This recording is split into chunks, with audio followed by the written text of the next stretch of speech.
Hey everyone, hope you guys are doing well. I'm FPL Fran and we're looking at my Game Week 13 transfer plans. Just quickly reviewing Game Week 12, I got 80 points in the end, so a small green arrow getting me back into the top 50k. Unfortunately, not exactly what I wanted. Obviously, could have hoped more, and when you look at Simicast on the bench, we'll discuss him in a moment. But just quickly showing you my live rank here, just because the FPL website has not updated for bonus points at the time of this recording. So quickly moving on to the FPL website here. Obviously, it says 70 points, but at the end of it, I would have had 80 points based on Salah bonus points, Haaland bonus points, so on and so forth as well. And so looking at the team now, I think obviously when we look at the bench and scroll down a little bit here to what is quite a depressing bench, 15 points from Simicast, although it is showing 12 here. The reality, of course, is, yes, the call to, let's say, bench Simicast was wrong in terms of hindsight, but I think in terms of foresight, I have no regrets over benching Simicast. One thing I have to mention is that a lot of managers have chosen to not disclose injury news, and that's fair enough. For example, we had Ferguson, back injury, not disclosed. Joe Gomez, injury, not disclosed. Konate, injury, not disclosed. Ben White, injury, also probably not disclosed. And these are the situations that we need to deal with in FPL, and unfortunately, sometimes it doesn't go your way. If you use all the information that you have disposable that is freely available, sometimes you're going to get decisions still wrong because things aren't disclosed to you, and that's what it comes down to, right? We don't have the sort of secret insider information, at least I do not right now, and we had to bench Simicast as a result because he played so poorly in the previous two games, and it seemed likely that Joe Gomez, if he was fit, was going to start ahead of Simicast. As it turns out, Simicast probably had the best sort of FPL outcome he could have ever had, 2 assists, and keeping a clean sheet where Brentford really should have scored a goal. I think I would just encourage watching the highlights, and Mbeumo probably did Liverpool quite a bit big service there today.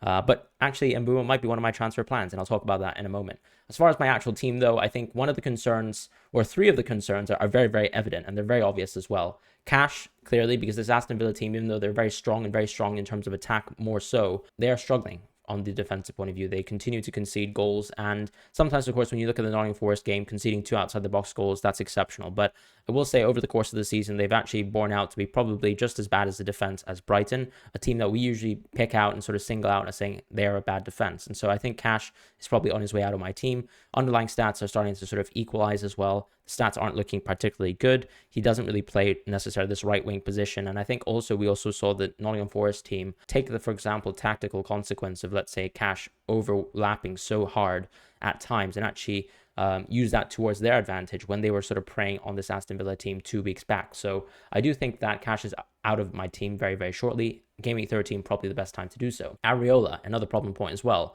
I myself have actually been singling out West Ham as a pretty poor team, but as it turns out, of course, West Ham did win their game today. I think you're expected to win versus Nottingham Forest at home, if we're honest, so good that they did. And of course, the attack still seems to be ticking rather nicely, but the concern obviously is still on the defense. This is a fixture where you probably wouldn't have expected to concede, 1 goal at least, and to concede 2 is a little bit shocking to me, and Areola clearly is a little bit of a problem point.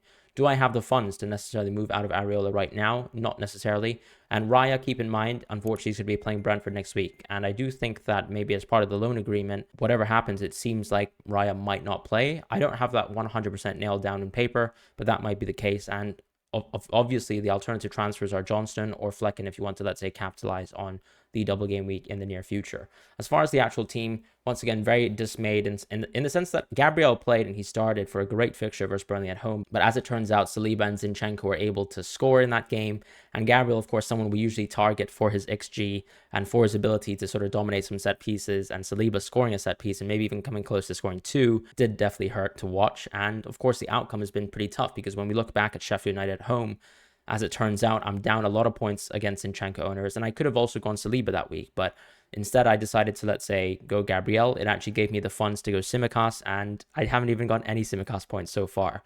As far as Porro, I'm actually quite happy to keep him, and so when I look at Cash and Porro, these are the 2 transfers where I probably want to say, okay, they're going to be transfers out, because Game Week 18, these 2 players are going to be very, very good in that free hit, or sort of blank game week, depending on whatever strategy you plan to implement.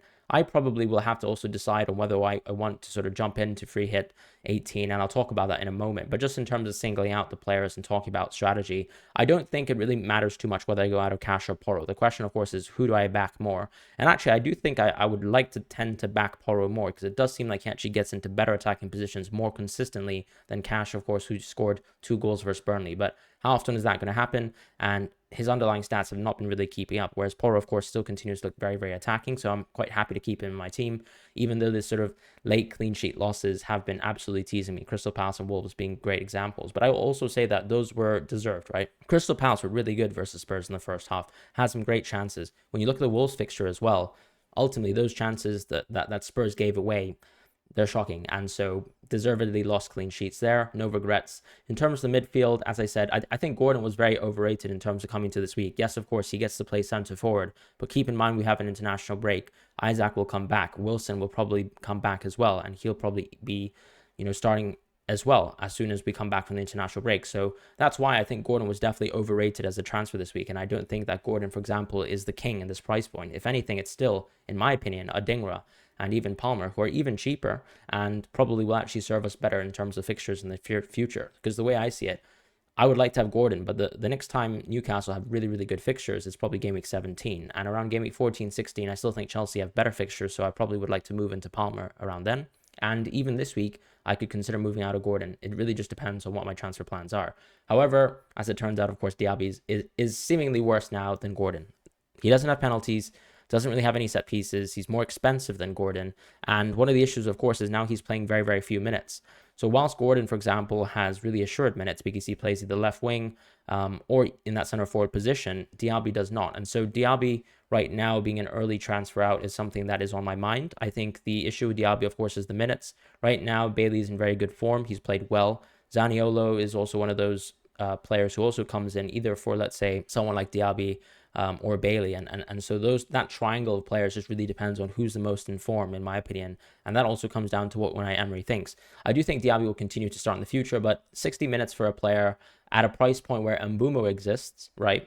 And also other players like Palmer exist, just make me think I don't need to go into Diaby or continue to invest in the Diaby business, even though Spurs might look like a pretty weak defense. And not to mention also Eze's back. So Eze's going to be a transfer in the future, in my opinion, as well. So maybe I could actually go into Eze because he actually has a better fixture than Mbeumo. And maybe I could go Mbeumo the week after. As far as Son and Saka, I still think that they're keeps. Right now, Son, of course, is going to benefit from penalties, but clearly you saw the disbenefit of, let's say, not having Maddison in the team, the creative beacon of the team as well. I do think ultimately, look, Spurs are a team where I'm not convinced that they're going to suddenly regress into some sort of bottom half team. Ange is doing incredibly well, and I think I have no concerns over Son as a pick in the long term. So I think I'll probably keep Son because it doesn't seem like he's a problem right now. Whereas I think I've identified Cash and Diaby as problems. As far as Saka, same issue there, where hopefully he gets an international break to fully rest and finally not be sort of, in and out of contention each week, which is obviously a huge issue. As far as Watkins and Haaland, I still think they're good to go to keep in my team. I think Watkins, his minutes are secure. Haaland as well. Nothing to really complain about. Haaland is probably my captain next week as well. As far as Tsimikas, and as we look towards the week ahead, I think if I quickly just look at what my team would look like for next week, I'm probably minded to of course, bench Tsimikas and also bench Colwill, depending on, of course, how the sort of Newcastle injuries develop, but struggling to think that Chelsea will actually keep a clean sheet there. I think, as I said, Cash out and Diaby out is probably the priority transfer. Don't really want to take Salah out of my team. I don't think this is the time to move Salah out. I think Gordon, Chelsea at home is quite nice. I could obviously just play Archer over Gordon as well, so that's definitely going to be in one of my considerations. Yes, of course, Bournemouth played a very complete performance, and actually they really kept Newcastle completely out as well. So that's an interesting thing, right? But it is still Bournemouth who are going to be playing away as opposed to Bournemouth who are going to be playing at home. And Areola still having a good fixture there just means that I probably, similar to the Pickford situation, probably want to keep him for the short term, especially since, as I said, Areola to Raya doesn't really make sense if we don't even know if he's going to play versus Brentford. I will get some news on that and confirm, but I don't think I'm also going to be pushing towards Raya anytime soon. However, I think Diaby to Eze is going to be one of the transfers on my mind. So if I just quickly go Diaby to Eze over here, if I could actually type properly, apologies. So I could go Diaby to Eze, and I definitely think I could go Cash to Saliba as well. This could be one transfer that's on my mind. The concern, of course, is how do I go into Mbeumo in this structure? And I think this is one of the issues of going into Saliba. I probably can't afford to do so.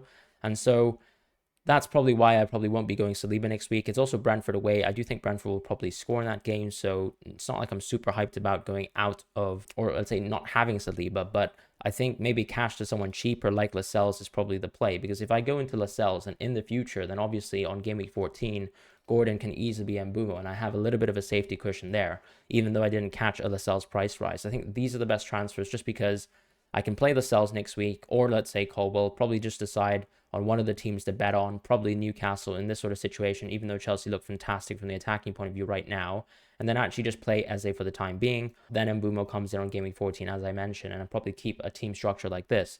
Later in the future, of course, we know that Watkins getting out of my team, if I continue to pursue some sort of free hit 18 strategy, will mean that I go for Alvarez as well, who went back to sort of his point scoring ways this week after a while and an absence, I suppose.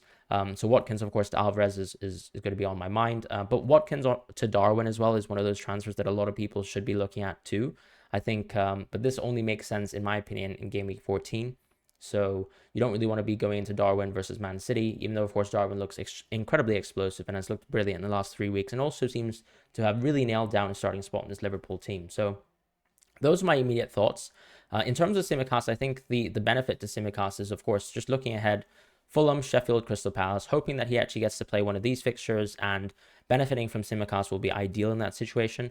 Now, if it seems like Tsimikas is not going to keep his place in the team, then I think what I'll probably do is just exercise a transfer out, because for Game Week 18, if I don't go for a free at 18 strategy, then Tsimikas is a very bad pick because he's just simply playing versus Arsenal.